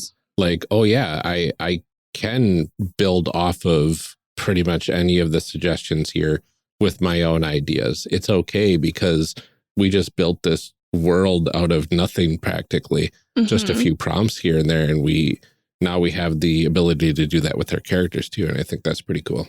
We've talked a lot in the past about how doing that collaborative world building process really gives players a lot more buy-in to the game. Like you feel immediately more connected and more interested in what's going on, rather than playing in an established setting or the GM coming up with their own thing and saying, here's what you have. Because I think a lot of times with that, I sit down and I'm like, unless I did the 40 pages of background reading from the book ahead of time, or, your GM gave you a really good rundown. But a lot of times too, when it's their world, I always hesitate to like establish things on my own and make changes, because it's like, well, if I don't want to ruin your thing that you did. So I think putting world building in there too immediately, especially for new players again, makes them feel like they have a lot more room to just kind of do whatever, and nothing is really wrong. They can't mess it up because they already made it themselves. It was their thing. You can't mess up your own thing. 100%. Yeah. And I prefer games like that. I don't really like it when you have to look things up where there's a right answer and you have to stop what you're doing. Stop the fun part to get the answer. For sure. Banana, you came into the process of the character creation design towards the end. So you helped out a few things, like the fleshing out the drives and some of the other details. Do you have any thoughts on your involvement in those steps? Yeah. So I was really excited for the project when you first asked me to join in, because when I read through the materials, it was very much in line with like Six String Samurai, and like, another touch point we mentioned earlier was My Chemical Romance, and like the later stuff, not the earlier stuff, but like, I mean, a little bit of earlier stuff too, if you want to count that. But like, I think like the approach was very much like it reminded me of like movies I saw when I was in film school and movies or art school, and like movies that with themes that like aren't talked about. Like we mentioned Mad Max. Like Mad Max is always like, the touch point when people talk about like dystopian cinema or dystopian media. Right. But with this, it was like, oh yeah, like, I remember like all these movies I used to watch that like people don't talk about anymore because they're not as, they've probably not taken as much space as like movies like Mad Max. And like when I saw this, I was like, oh, this is really exciting, because it does take on like a very like a maximalist way of approaching design, but it still is like very much like in guardrails, right? Like you have your guardrails, but like everything is very, very maximalist, which I really enjoyed. And I think like when we were doing like the different character creation stuff, like that was just fun, because like, yes, the backgrounds were very like pointed. You have like, certain things that were like already very pointed, but at the same time, there's that possibility of mixing and matching and like adding additional things. So it becomes like, oh, I have this base character. Here's some DLC I can like add on to this character. Like we're thinking more along the lines of like, video games where you can just like add more wild stuff to your character versus just being like, okay, like I'm a warrior. That's it. Here's my and thing. then over time, you just get better at warrioring. Exactly. There's no other growth. It's like, now I do swords better. I know how to swords. I really like, some of the callings and just the chance to like mix things into a character type that you wouldn't normally see. Like the idea of having this bookworm outlaw and being able to make something that's like, this is not a trope that I would have, it's like I could have done like a gunslinger or something like that, but like we've seen that before. We've been there. And the idea of having sort of like a nerdy outlaw is like, and then the growth opportunities from there to change that was really interesting. I like the juxtaposition of so many different things in this game. I really like that our characters then would be kind of the nerds of the group. Which sounds fun. And I just had a thought while you were talking, Banana, about like your character could be the golden Tamagotchi. Yeah. The Guy Fieri themed. Yes. Tamagotchi. Well, and that like is what makes you so special, is that you have this like human intelligence incorporated with this Tamagotchi. Yeah. Oh. Yes. So that would give the quote unquote bad guys a reason to come after the group too. Right. Yeah. That's your whole campaign right there. Oh man. I did have that as like a fleeting thought at the beginning, and then I kind of wanted to see, where character creation went, and then, by then I forgot it.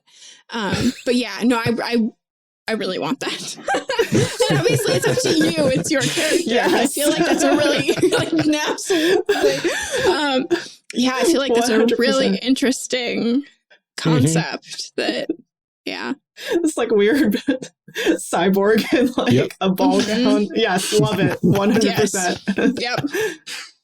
That you really are, like you are growing and, advancing just outside of your little box. Yep. Yes, exactly. A literal little box. Oh, that's so good. I love it. Well, we know that this game is coming to Kickstarter. Can you tell us a bit more about the Kickstarter? Anything you'd like to highlight that's coming next week? Absolutely. Yeah. This is going to be, you heard it here first on some of these details. So we have a bunch of, so of course the Kickstarter is going to be for a physical book and digital PDF version of the book and stickers. Mm-hmm. Stickers come free with the book. They're included in the, in that backer level. You can add on more stickers if you want. As my friend Whitney likes to say, you can buy more stickers and then cover yourself with them. If that's your thing. We have a bunch of other things going on. So we've got some stretch goals. The first stretch goal up is a scenario written by Banana that will put you in a very specific sort of bespoke world that they have created. Has like a custom rule. So rather than having, so in the core game, you've got ride or die, which is a shared pool of dice that you use to improve your results. In Banana's scenario, you have instead followers because you're playing influencers in this sort of dystopian social network, social media environment. And there's a few extra character options built in that are specific to that. So that's a stretch goal. At the same level, we're also, we have another scenario from Whitney Talaglio, who is a fantastic designer. And her scenario is going to be more focused on sort of like the Arctic in the 90s. And it's going to be actually very similar to some of the things that we did for today. So Tamagotchis and 16-bit video game culture and that sort of thing. And we have a bunch of other really great designers that are lined up for stretch goals. As additional backer options, we've got a couple of exciting things, and this is part of the you heard it here first. So I have one option that's more swears, where if you back at that level, I will go through with a Sharpie and add in additional swear words from like an approved list as much as you want. There's also a no swears option where I'll go through and cross out any of the swear words and just add some hearts and unicorns and rainbows and that sort of thing. Love that. Amazing. And then one of my influences for post-apocalypse is a game called Gaslands, which is like a miniature skirmish game that you play. You just take Hot Wheels and you customize them and turn them into rad little post-apocalypse vehicles. So one thing we didn't cover here, but is pretty cool about Rebels, is that it has this optional system called Vroom, the vehicle relative order and orientation map, that lets you play cinematic car combat, like vehicle chase scenes. And you don't have to measure anything. What's the most important part in the scene, and then what's every other vehicle doing relative to that part. And the cool thing is you can use actual toy cars on your Vroom mat to play out a scene. So we're going to have a level where I will custom make some cars. So you can order a car if you want. Oh, so that's good. Really cool. Yep. Well, Michael and Banana, thank you so much for joining us to talk about Rebels of the Outlaw Wastes. This was so much fun. I love what we came up with. Thank you so much for having us. Yeah, thanks. This was a blast. Can you remind everyone where they can find you online? Would you like to go first, Michael? Sure. Yeah, you can find me at Nerdy Pup Games. No spaces, on all kinds of places: Twitter, Instagram, Facebook. And also on itch. We've got some games out there too. Cool. And what about you, Banana? Yeah, you can find me on Twitter, Instagram, TikTok, YouTube at Banana Chan Games. I do YouTube now, so you can find me there. Very cool. Out. It's a good channel. There's lots of really good content out there for people that like games or are interested in making games. I recommend Banana's channel. Thank you. Wonderful. Well, again, thank you both so much for joining us for this special episode of Character Creation Spotlight. And thanks to everybody for tuning in. Don't forget to check out Rebels of the Outlaw Wastes, which should be kickstarting just next week as of the drop of this episode. There will be a link to that in the show notes, so head on over there right now, and we will see you next time, everyone.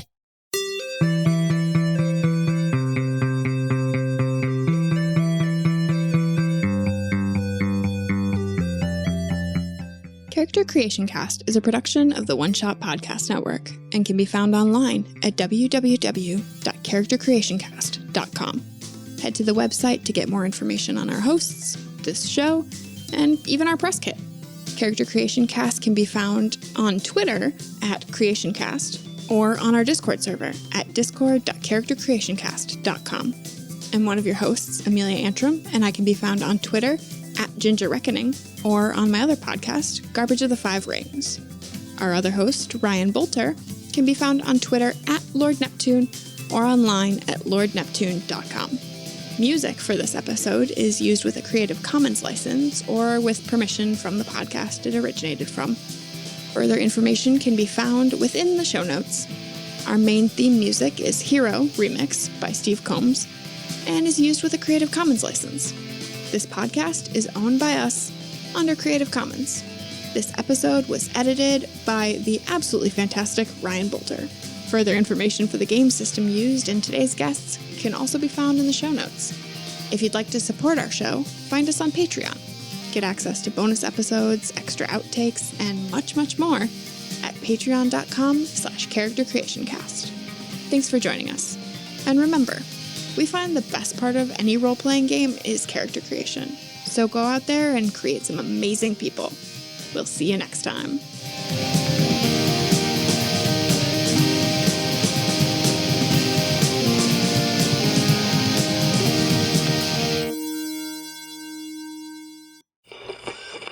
Now we gotta read some show blurbs. Show blurbs. Show blurbs.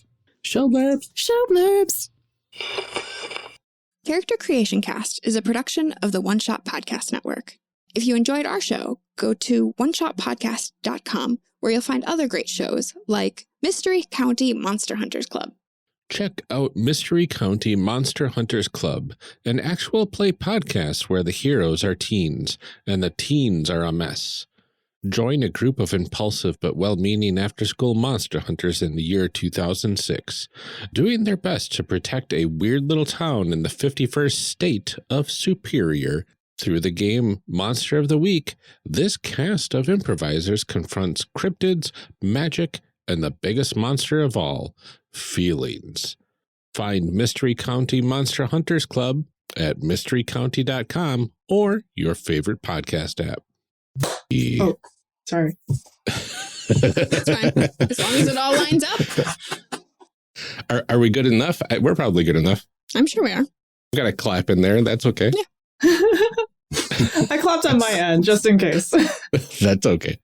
Yeah, we decided against the clap sync because coordination is not our strong point. Got it. That's on me. Sorry, is that technically a curse or I don't know? Bad butt. I think that'll look really bad, but that almost sounds worse. We have to find some like 90s slang, like sweet would look sweet. I don't know. Is that oh yeah, 2000s? totally sweet. Sick. I don't like. And that's it. We can hit stop. All right, I'm gonna hit stop on my